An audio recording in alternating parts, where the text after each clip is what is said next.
시편 126편입니다. 여호와께서 시온의 포로를 돌리실 때에 우리가 꿈꾸는 것 같았도다. 그때에 우리 입에는 웃음이 가득하고 우리 혀에는 찬양이 찼었도다. 열방 중에서 말하기를 여호와께서 저희를 위하여 대사를 행하셨다 하였도다. 여호와께서 우리를 위하여 대사를 행하셨으니 우리는 기쁘도다. 여호와여 우리의 포로를 남방 시내들 같이 돌리소서. 눈물을 흘리며 씨를 뿌리는 자는 기쁨으로 거두리로다. 울며 씨를 뿌리러 나가는 자는 정령 기쁨으로 그 단을 가지고 돌아오리로다. 아멘. 자, 오늘은 해방된 이유라는 제목으로 말씀 전하겠습니다. 자, 시편 126편은 어떤 내용이냐면 이스라엘 백성들이 70년간 바벨론 포로 생활을 끝내고 이제 포로 귀환을 이제 할 때의 그 감격을 이제 묘사한 시편이라 할 수 있습니다. 자, 1절을 보시면 여호와께서 시온의 포로를 돌리실 때에 우리가 꿈꾸는 것 같았도다.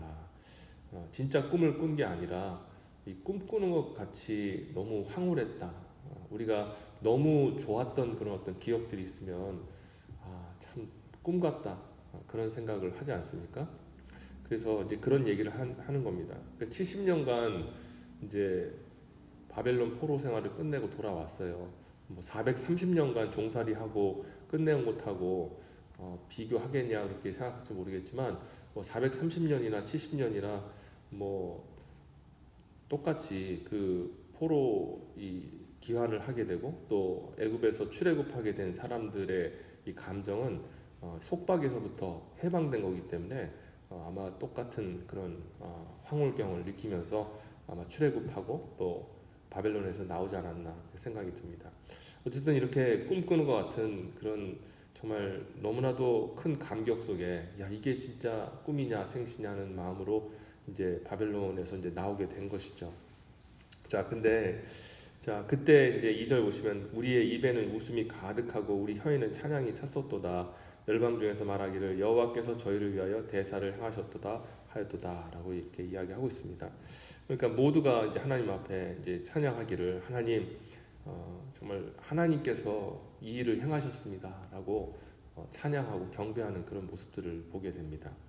참 이게 우리가 잠깐 2절 말씀을 잠깐 다시 한번 살펴보면 우리가 하나님 앞에 순전한 찬양을 언제 드릴 수 있을까 생각을 해보면 많은 경우에 우리가 예배 드릴 때나 또 아니면은 또 살면서 하나님 앞에 가장 순전한 마음으로 찬양 드릴 수 있다라고 생각을 합니다. 물론 그것도 맞는 말인데 오늘 본문을 통해서 언제 가장 순전한 찬양을 드릴 수 있을까라고 생각해 보면 환난을 겪고 난 뒤에 그때 하나님의 그 구원과 은혜가 있을 때 그때 우리가 가장 순전한 찬양을 드릴 수 있다라는 것을 알 수가 있는 거죠. 왜냐하면 우리가 드리는 이 찬양은 하나님도 받으시는데 정말 그 순전함에 있어서 보면은 참 그게 잘 안 될 때가 있습니다. 그게 그러니까 우리 마음이 부족해서가 아니라 우리 본성상 우리는 마음속에 이 죄악된 본성이 아직도 있기 때문에 하나님 앞에 가장 순전한 찬양을 드리고 싶어도 이게 잘 안 될 때가 많이 있습니다. 그런데 고난을 받고 인생의 어려움을 겪고 난 뒤에 하나님이 구원해 주실 때는 그때는 진짜 하나님의 은혜로 말미암아 겸손해져 있는 상황입니다. 그러니까 겸손하려고 막 억지로 자기의 본성을 억누르는 상태에서 하나님 앞에 나오는 게 아니라 이 연단의 그 긴 터널을 통해서 겸손해져서 그리고 진짜 하나님밖에 자기 힘으로 한 게 하나도 없고 하나님의 은혜로밖에 이것을 할 수가 없다라는 것을 고백할 수밖에 없는 그런 정말 순전한 찬양이 저는 인생의 그 성경 말씀에도 근거해요.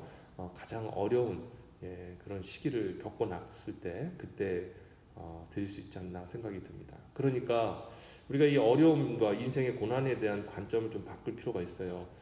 참 힘들죠. 이걸 피하고 싶죠.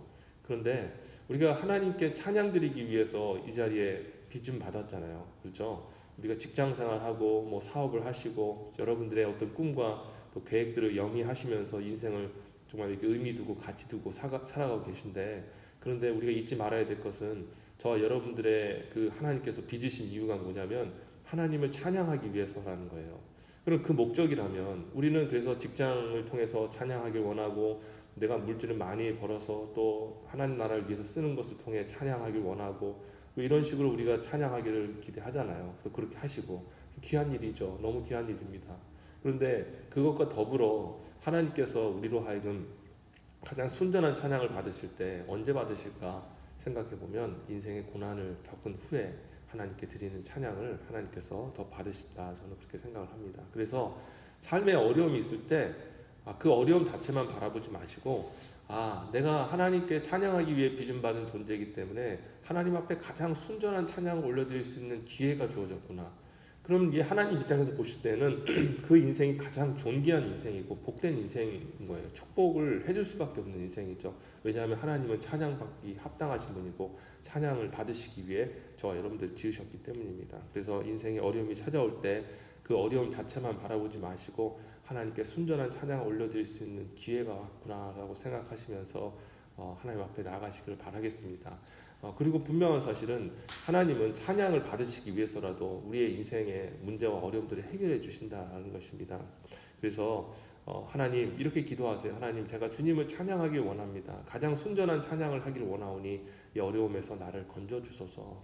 그럼 하나님이 그 이야기 듣고 건져주지 아니하실 수가 없다는 것입니다. 자, 어쨌든 우리가 계속해서 이제 본문 3절을 보시면 3절 4절 보시면 여호와께서 우리를 위하여 대사를 행하셨으니 우리는 기쁘도다. 하나님 하신 일들을 다시 한번 찬양하고요. 그 다음에 4절 보시면 여호와여 우리의 포로를 남방 시내들 같이 돌리소서라고 고백을 합니다. 자, 이 남방 시내가 뭐냐면 와디라고 이렇게 하는데 이게 건천이라는 말인데요.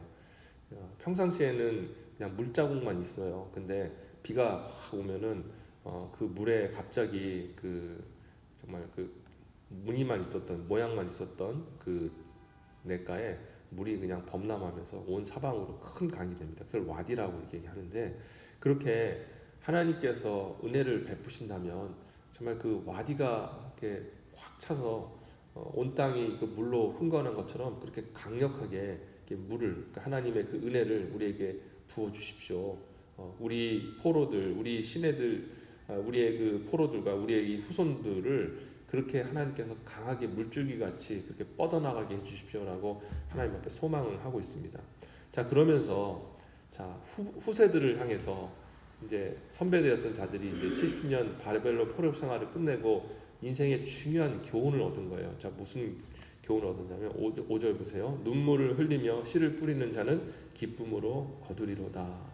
자, 이 말씀 너무 유명하셔서 여러분 잘 아실 겁니다. 눈물을 흘리며 씨를 뿌리는 자는 기쁨으로 거두리로다. 너무나 당연한 얘기인데 이게 참 깊은 하나님의 그 메시지가 담겨 있는 그런 고백입니다. 눈물을 흘리며 씨를 뿌리는 자는이라고 얘기를 했잖아요. 그러니까 하나님 앞에 그 정말 눈물을 흘린다라는 것은 고난을 상징하는 거 아니겠습니까? 이 고난의 기간 동안에 참 힘들고 어려운 그런 정말 시간을 지나는데 이때에 그럼에도 불구하고 씨를 뿌려야 된다. 씨를 뿌린다는 건 도대체 뭘 어떻게 하자는 얘기입니까? 믿음으로 살아야 된다. 하나님을 붙잡아야 된다라는 것을 얘기하는 거죠. 우리는 살다 보면은 고난만 겪다가 끝나는 경우가 많이 있어요. 고난을 겪을 때 우리가 해야 될 일이 무엇이냐면 믿음의 씨를 뿌리는 것이 필요합니다. 왜냐하면 믿음의 씨를 가지고 뿌릴 때 거기에 합당한 열매가 주어지거든요. 그래서 믿음으로 씨를 뿌릴 때 거기에 합당한 그 믿음의 그 열매들, 그것이 우리 삶의 회복이 될 수 있고 문제 해결될 수가 있고 또 하나님을 찬양하는 것이 될 수 있고 알 수는 없어요. 근데 중요한 것은 그런 과정이 있을 때 하나님께서 우리에게 열매를 걷게 하신다. 그래서 환난이 있을 때 여러분 어떻게 생각하시냐면 씨 뿌릴 때가 왔다. 우리가 농사를 지으면은 그 과정이 있지 않습니까? 땅을 파고 그다음에 모종하고 그리고 또 물을 주고 이런 과정을 통해서 그리고 또 뭐 잡초도 제거하시고 뭐 아니면 비닐하우스도 치고 이렇게 정성을 들여서 결국에는 소산의 기쁨을 누리잖아요. 인간의 그 세상에 있는 그 생산물들도 이런 과정을 거치는데 하물며 영적인 것이 거저 주어질 수 있겠냐? 전혀 그렇지 않다는 거예요. 그러니까 하나님의 복이 우리가 하나님의 은혜의 하나님이라고 이렇게 말씀하셔가지고 모든 걸 다 하나님이 해주시는구나라고 생각하실지 모르겠지만 구원은 하나님이 전적인 하나님 은혜로 베풀어 주시지만 이후에 구원 이후에 복 받는 삶, 각자가 하나님 앞에서 복 받고 은혜 받는 삶은 하나님께서 자기의 그 믿음의 역량에 맡기셨다는 거예요. 예수님께서도 병자를 고치실 때 네 믿음대로 될지어다 하면서 그 믿음을 보시고 고친 거예요. 한 부자 청년이 왔잖아요. 정말 그 영생을 갈망하면서 왔어요. 그냥 그거 갈망한 그 자체만으로도 예수님에게 기쁨이 되어서 그를 보시고 사랑스럽다라고 이렇게 표현하셨지 않습니까? 그런데 결국 그에게 영생 안 주셨어요. 왜? 그런 재산을 포기 안 했거든요. 재산을 포기하라는 얘기를 오해하셔서 구원받으려면 물질 포기하고 그런 얘기가 아니라 마음의 그 가장 중심에 그 예수님을 쫓아라라는 그 말씀을 못 받아들인 거 아니에요. 자기 물질 때문에. 그러니까 대가를 치르지 않으면 열매를 얻을 수가 없는 게 그게 하나님의 그 통치 방식입니다. 하나님의 그 말씀에도 신약 성경에도 하나님을 만홀히 여기지 마라. 하나님은 심는 대로 거두시는 하나님이시다라고 분명히 그렇게 말씀하셨습니다. 저와 여러분들이 구원받을 수 있는 것도 하나님이 예수 그리스도의 생명을 심으셨기에 그의 십자가의 그 보혈의 피를 땅에다가 심으셨기 때문에 우리 생명이라는 그 구원이라는 열매를 얻으신 거예요. 하나님도 그렇게 심으셨는데 우리가 하나님의 은혜만을 바라면서 그냥 아무것도 하지 않는다? 그러면 하나님께서 우리에게 열매를 보지 못하게, 그건 우리 결과죠. 하나님이 그렇게 안 하시는 게 아니라 우리가 심은 게 없는데 어떻게 하나님이 열매를 주시겠습니까? 그래서 정말 그 인생의 그 괴로울 때 이 이스라엘 백성들은 물론 자기가 뭐 자발적으로 심진 않고 하나님이 그렇게밖에 할 수 없도록 만들어 가셨죠. 포로 생활하면서 아무것도 할 수 없는 전적 이 무능력의 상태 속에서 그들이 할 수 있는 것은 하나님만을 붙잡는 일이었습니다. 뭘 하겠어요? 뭐 우상을 섬기겠어요? 우상 숭배하다가 그렇게 심판을 당했는데 우상을 섬길 수도 없고 그리고 고난 속에서 죄를 짓고 싶어도 죄를 지을 수가 없는 그런 상황이에요. 그러니까 꼼짝달싹 못하고 하나님만을 의지할 수밖에 없었지만 그렇지만 그것이 하나님 보실 때에는 한 믿음으로 심은 것으로 보신 거예요. 그래서 결국에는 그 믿음에 그 심은 것에 대한 그 결과로 구원을 베풀어 주시고 이스라엘 백성들을 다시 회복시키시고 잘 되게 하시는 그런 복을 베풀으셨다는 것입니다. 그래서 여러분들도 이 말씀을 기억하셨으면 좋겠어요. 울며 씨를 뿌리러 나가는 자는 정령 기쁨으로 그 단을 가지고 돌아오리로다 라고 그 이스라엘의 그 70년 바벨론 포로 생활을 했던 자가 우리에게 이야기하고 있는 겁니다. 이 말씀은 인생의 참 그런 어려움과 고난을 정말 믿음으로 끝까지 견뎌서 마지막으로 그 사랑하는 그 자손들에게 그 믿음의 그 아버지, 할아버지가 아니면 할머니, 어머니가 그 자녀들, 후손들에게 해주는 마지막 말이라고 생각을 하셔요. 그렇게 믿으시고 여러분들을 향한 남겨주시는 영적 유산이라 생각하고 이 말씀을 꼭 받으시기 바랍니다. 혼란이 찾아오고 어려움이 찾아올 때 여러분 이때가 하나님을 찬양할 기회이며 이때가 믿음으로 심을 때라는 것. 그리고 분명한 것은 오늘 말씀에도 기록된 것처럼 기쁨으로 단을 거둘 것이다. 그 결과는 반드시 하나님께서 회복해 주시고 해방해 주시고 복을 주시고 우리 다시 강성케 해주시는 것이 하나님의 약속이고 열매다라는 것을 다시 한번 기억하셨으면 좋겠습니다. 오늘도 하나님께 어려움 가운데 또 낙심 가운데 계신 성도님 계시다면 생각을 바꾸면 행복해집니다. 생각을 바꾸면 여러분 심각했던 그 일이 하나님의 그 축복으로 바뀌게 되어집니다. 오늘 이 말씀 붙들고 지금의 어려운 순간을 하나님께 드리시는 저와 여러분 되시기를 다시 한번 주 예수 이름으로 축원합니다. 기도하겠습니다. 하나님 감사합니다. 하나님 우리가 인생을 살면서 바벨론 포로와 같은 그런 인생의 환난과 어려움을 겪으며 살아갑니다.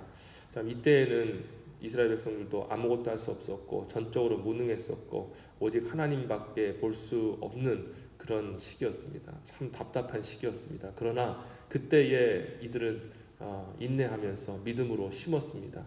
물론 자기 의지로 한 것 아니었지만 그러나 이때에 하나님 앞에 가장 순전한 찬양을 올려드릴 수 있었고 믿음으로 살 수가 있었습니다. 그랬던 그들을 하나님께서는 절대 외면하지 아니하시고 해방시켜 주시고 구원시켜 주셨고 복을 다시 회복시켜 주셨습니다. 우리 오늘 정말 고난과 혼란 속에서 신음하는 성도들에게 하나님 오늘 이 말씀이 위로가 되어지게 하시고 정말 이 힘들고 어려운 때가 오히려 하나님 앞에 찬양할 때요 믿음으로 심을 때라는 것을 기억하면서 아버지 오늘도 믿음으로 승리하는 그런 성도들 되게 하여 주시옵소서. 낙심과 또 괴로움이 우리 삶을 아버지 좀먹지 않게 하시고 하나님 정말 회복하실 그 하나님의 그 마지막 은혜를 다시 한번 바라보면서 그 마음으로 다시 우리의 영혼을 소생시키고 하나님께 소망을 두는 우리 복된 성도님들의 삶이 되게 하여 주시옵소서. 감사하고 이 모든 말씀 예수님의 이름으로 기도합니다. 아멘.